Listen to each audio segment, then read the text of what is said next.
Aujourd'hui dans À l'affiche, une actrice qui n'a pas la vanité de son talent car pour elle, seul le bonheur compte. Propos signés François Truffaut pour celle qui fut sa muse, Catherine Deneuve. Jacques Demy, Téchiné, Buñuel, Polanski, elle a travaillé avec les plus grands, tous fascinés par sa beauté et son jeu alliant mystère et naturel. Qu'est-ce que tu en sais, Palace? Ambassadrice du cinéma français depuis près de 50 ans, c'est en Birmanie que j'ai eu la chance de rencontrer celle qui refuse avec modestie le titre de grande dame du 7e art.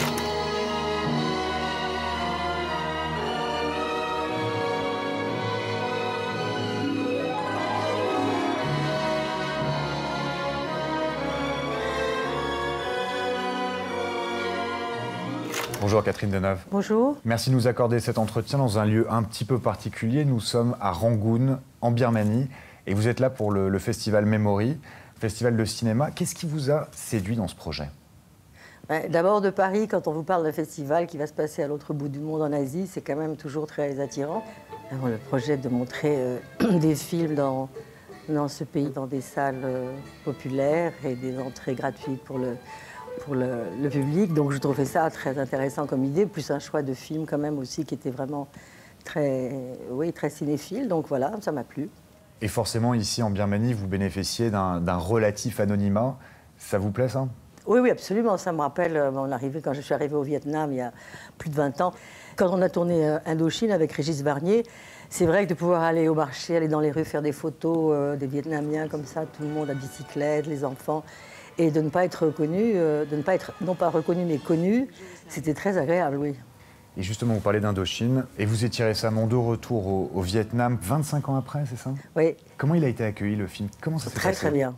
Très bien, ça s'est très bien passé. La chose étonnante, c'est que le film va être distribué pour la première fois au Vietnam. Ce qui est quand même étonnant quand on pense que ce film a 25 ans, oui. Je n'avais jamais quitté l'Indochine. Nous vivions en paix et dans l'illusion. Et vous? À quoi vous rêviez? J'ai pas besoin de rêver. Tout ce que j'aime est ici, autour de moi. Peu de gens le savent, mais vous êtes une fan de cinéma asiatique. Vous pouvez m'expliquer pourquoi?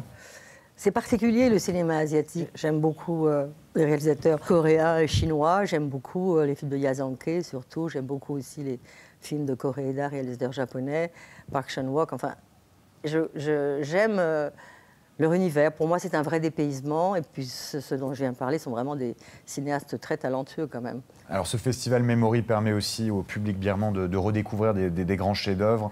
Et il y a eu notamment la projection d'un de vos films, Les Parapluies de Cherbourg. Quel souvenir gardez-vous de ce tournage et quelle place tient ce film dans votre filmographie?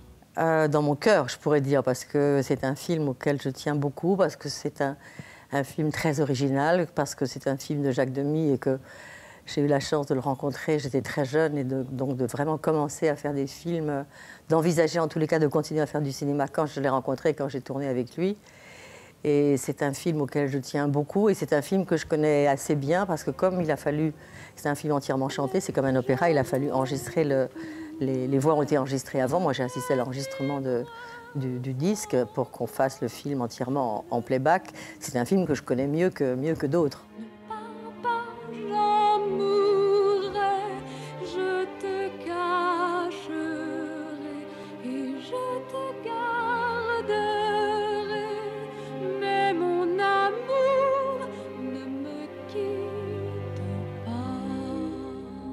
Quand vous regardez votre carrière, quels sont les partenaires qui vous ont le plus marqué, voire impressionné?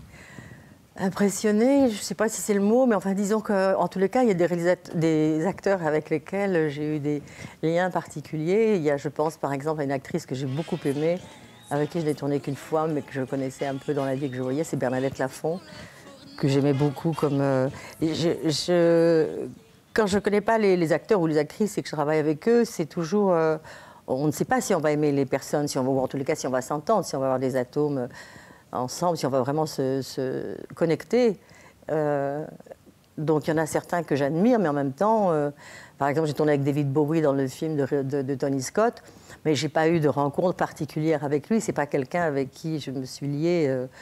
En revanche, Daniel Auteuil, quand j'ai tourné avec lui, en plus j'ai joué sa sœur, ça a été vraiment, c'est un souvenir très, très fort pour moi ça.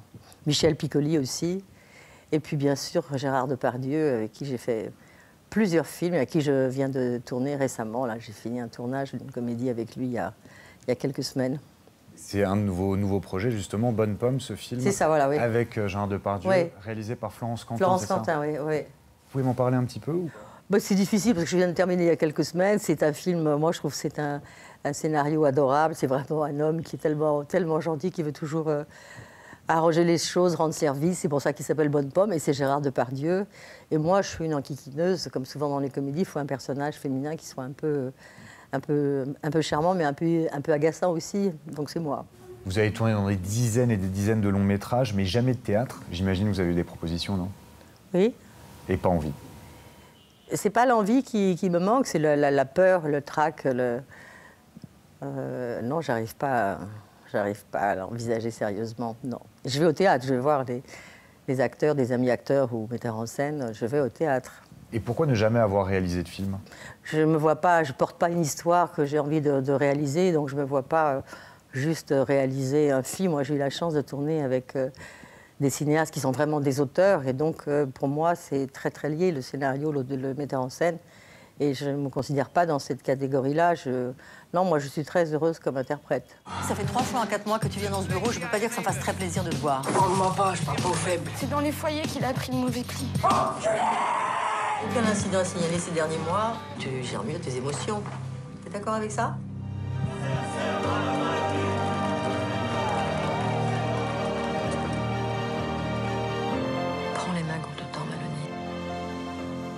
Parlons un petit peu de cette nouvelle garde française, ces jeunes réalisateurs, si on peut dire, comme Emmanuel Berco, qui vous a dirigé dans La tête haute. J'adore cette femme. Je l'aime beaucoup comme metteur en scène, j'aimais beaucoup ses films, mais ça a été une vraie rencontre. C'est vraiment quelqu'un que j'aime beaucoup et dont j'admire beaucoup l'univers, l'énergie. C'est quelqu'un vraiment avec qui je m'entends très très bien, avec qui je retravaillerai sûrement. Et cette nouvelle garde française, si on peut l'appeler ainsi, est-ce que vous pensez qu'ils sont en train de permettre à la France de reprendre un peu une place prépondérante dans le cinéma mondial? Si, je pense que le cinéma français est important, mais il y a quand même un handicap majeur pour la diffusion de films comme les films français, c'est la langue. C'est vrai que le cinéma américain a envahi entièrement, on s'en rend compte même ici. On voit bien que les cinémas, s'ils ne sont pas des films birmans, ce sont des films américains, ou en tous les cas parlant anglais. Donc c'est évidemment, pour les films français, c'est évidemment beaucoup plus difficile. Mais il y a vraiment des jeunes cinéastes français, des jeunes et puis des moins jeunes. Oui, il y a beaucoup de talent. Et on a la chance en plus en France d'avoir quand même une politique qui aide le cinéma et donc qui permet à des jeunes réalisateurs de faire leurs films comme il faut. Dans tous les films que j'ai choisis pour montrer à Lyon, il y a un film de Raymond Depardon qui s'appelle Profil paysan. Et je dédie ce soir ce prix que j'ai reçu à tous les agriculteurs de France. Merci beaucoup. Récemment, à Lyon, vous avez remporté un prix et vous avez décidé de le dédier au monde agricole français. Est-ce que vous pouvez m'expliquer pourquoi? Je l'ai dédié aux agriculteurs parce que je suis très sensible au paysage français, à la France, et donc particulièrement aux agriculteurs parce que c'est eux qui font le paysage de la France. Et je ne pense pas que les Français ignorent la situation des agriculteurs en France, mais je pense que c'est sous-estimé, ou oui, plutôt sous-estimé, l'importance et la violence de leur situation actuellement. C'est vrai que l'Europe, c'est quand même très très dur pour les agriculteurs français. Il y a beaucoup de suicides chez les agriculteurs, beaucoup de suicides dont on ne parle pas souvent, mais je le sais. Puis moi, j'ai des amis agriculteurs que je connais à la campagne et que j'aime beaucoup et avec qui je parle, donc... je sais que c'est vraiment... Et puis, je ne sais pas, quand je suis avec eux, ou en tout cas quand je les rencontre, j'ai quelque chose... Enfin, je veux dire, je suis dans un rapport, oui, naturel. Vous êtes une actrice qui a toujours su s'engager pour des grandes causes, le droit à l'avortement dans les années 60, la peine de mort avec Amnesty International. Qu'est-ce que vous pensez? Qu'est-ce que ça vous inspire, la situation des migrants en Europe et en France? Beaucoup de compassion, beaucoup d'empathie, parce qu'on doit bien imaginer que quand même si on voit souvent quand les gens arrivent dans les villes et débarquent dans un nouveau pays, il y a une espèce de méfiance, mais une crainte en tous les cas de voir d'un seul coup l'étranger en grand nombre arriver. Mais moi je sais que je me dis immédiatement, mais pour quitter son pays, quitter sa famille, quitter ses amis, il faut vraiment être dans une situation désespérée. Donc vraiment ça me touche beaucoup, mais c'est une situation tellement grave qui concerne l'Europe tout entière, donc c'est pas vraiment quelque chose. J'ai l'impression que je peux pas faire grand-chose. Mais c'est vrai que quand on voit le démembrement de Calais, on se dit comment est-ce qu'on a pu accepter une situation pareille pendant un temps aussi important, aussi long, dans une situation absolument épouvantable. Non, ça, c'est vraiment quelque chose qui, par rapport à ce que l'on dit de la France, terre d'accueil et tout ça, c'est quand même, on a l'impression qu'aujourd'hui, on en est un peu plus loin quand même. On va terminer en parlant de cinéma. Quels sont vos projets? Je sais qu'il y a un film avec le rappeur Nekfeu, et ça fait très très plaisir à certains membres de votre famille. Oui, ma petite fille est oui, connaît très bien Nekfeu, qui est le jeune rappeur avec qui j'ai tourné un film, qui a le rôle masculin principal dans le film de Thierry Cliffard, qui s'appelle Tout nous sépare. Et c'est vrai que dans le film, tout nous sépare, et en même temps, beaucoup de choses vont nous rattraper. Catherine Deneuve, c'était un plaisir de vous rencontrer ici, à Rangoon, en Birmanie. Merci beaucoup. Merci à vous.